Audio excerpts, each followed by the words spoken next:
Mercedes and Lewis Hamilton swept to another crushing Formula 1 victory in the Spanish Grand Prix, but they'd better enjoy it while it lasts.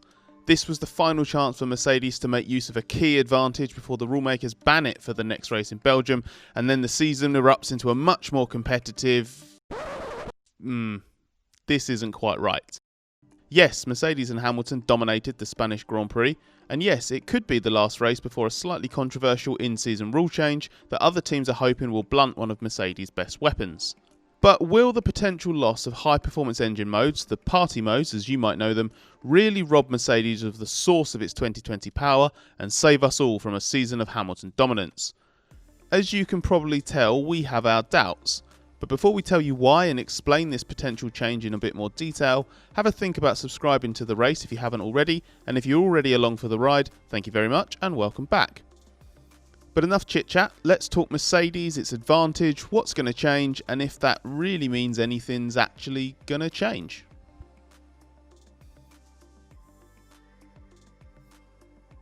Mercedes' qualifying advantage this season is quite startling, even by the standards of the V6 turbo hybrid engine era. To look at it in a more representative way, we have converted the actual lap times into a percentage to show how Mercedes stacks up against the other teams. This graph shows that excluding the wet qualifying of the Styrian Grand Prix, Mercedes' average advantage after 5 races over the second fastest car is 1.223%. To put that in perspective, that would mean Mercedes is about 1.1 seconds faster over a hypothetical 90-second lap. And this graph, comparing the 2020 figures with the averages from the first 5 races of last year, shows just how much closer the competition was compared to now. A year ago, at this same stage, Mercedes had a pace advantage of just 0.456%. Now, we can't accurately quantify how much of that change is down to the gains Mercedes has made with its power unit during the off-season, how much better its car is, and how much both Ferrari and Red Bull have suffered difficulties with their engines and chassis respectively. But the overall pattern is crystal clear, and after the British Grand Prix, Red Bull team boss Christian Horner said, "Mercedes over a single lap have pretty awesome pace. You could see between P3 and Q1 and Q3, the amount they are able to step things up is dramatic." Picking up on that point, a look at each team's journey through the 3 stages of qualifying hints at the impact of engine modes. Let's take the Spanish Grand Prix for example. With our friends at F1 visualised, here's how Q1 shook out, here's Q2, and finally Q3. So you see the Mercedes gap getting bigger and bigger, and this is the trend of the season. Each individual race has its own story, but for the big picture you do have to look at the average steps. Unfortunately for you, we've got another graph here to show you exactly that. We know already that Mercedes rules the roost because it scores pole every time, but the more interesting thing is that the gap to its closest competitor increases dramatically when it comes to Q2 and Q3, while the gap between the rest of the field is more consistent with the gaps in Q1. Now from this you could argue that Mercedes as a team just doesn't really bother with Q1, whereas all the others use everything they have. Teams fighting to make it through to the next segment will use up its most powerful engine modes, but not everybody, and especially in Q1, so Mercedes just has more reserve than anyone else. Throughout the V6 turbo hybrid era, F1's engine manufacturers have been pushed to develop high-performance modes that allow the engines to be turned up for crucial moments in qualifying and very briefly during the races. But as we reported ahead of the Spanish Grand Prix, teams have been informed a rule change could be rapidly implemented to ban such party modes in time for the next race at Spa. One theory is this will be enforced by requiring teams to use their qualifying modes for a percentage of the race that would not be achievable with a party mode because of the impact it has on engine life and battery management. This would effectively bring engine modes into parc fermé regulations that stop teams making major changes to the car between quali and the race. Now it's possible that this change may be pushed back to the start of 2021, pending further discussion in case there are any concessions that the FIA or F1 are looking for that means this doesn't get invoked mid-season.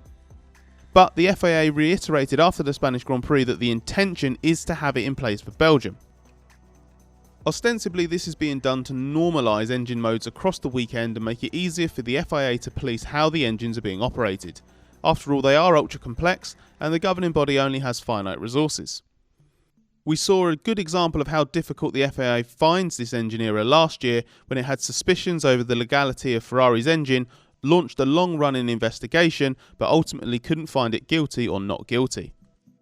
But with this particular rule change, there is also a clear secondary consequence, and some might even say an ulterior motive, that in theory this will punish the teams with the most qualifying engine modes.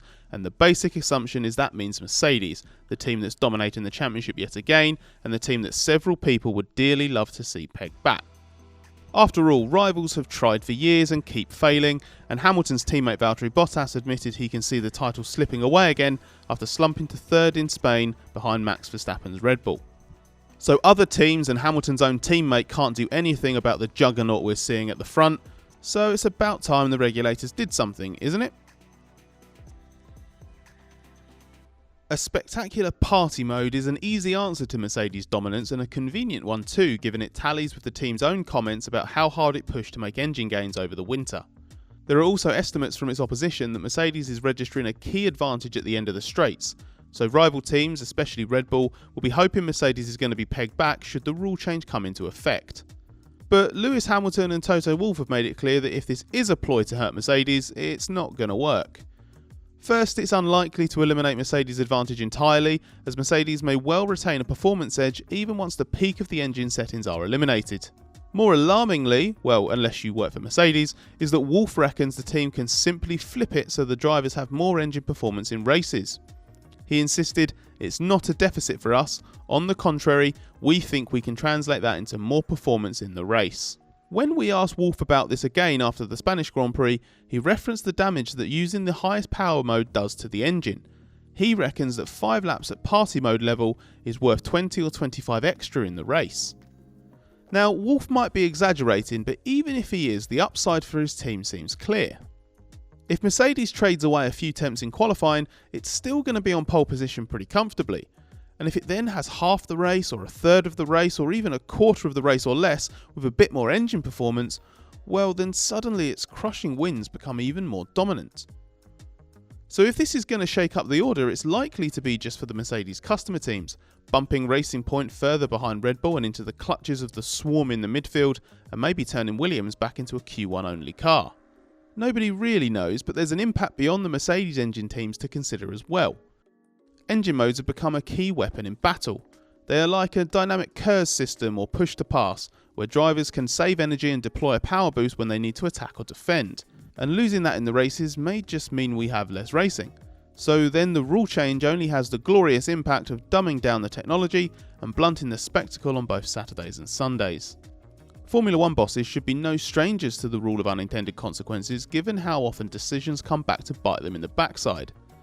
But if there's a hope that this will have a positive impact on the racing as well as on the governing body's side, well, that could backfire quite spectacularly. But what do you reckon? Should F1 be meddling with something like this mid-season?